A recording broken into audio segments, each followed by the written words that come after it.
Sa bayan ng San Pedro, Laguna, nakatayo ang isang makasaysayang simbahan na saksing buhay sa pananampalataya at kultura ng mga tao rito, ang San Pedro Apostol Parish, na kilala rin bilang San Pedro Cathedral. Bawat bato at haligi nito ay tila may kwentong inukit ng panahon, mula pa noong unang panahon ng pananakop ng mga Kastila. Ngunit higit pa sa ganda ng kanyang arkitektura at tanawin, may mga hiwaga at alamat na bumabalot sa pader ng simbahan. Sinasabing noong unang panahon, may mga debotong dumadayo rito na nakararanas ng milagro.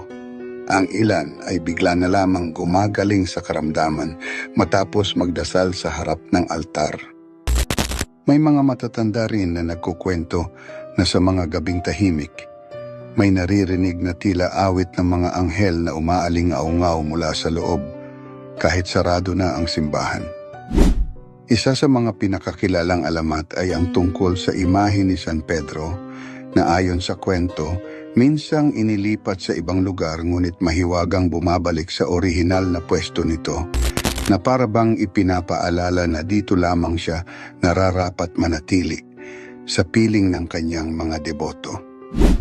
Hanggang ngayon, ang San Pedro Cathedral ay hindi lamang isang lugar ng pananampalataya, kundi isang bantayog ng kasaysayan at kababalaghan.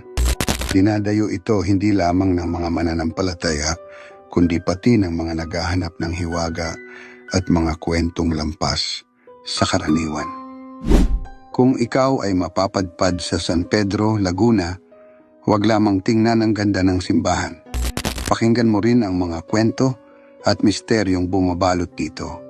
Baka ikaw mismo ang makaranas ng isang hindi malilimutang hiwaga.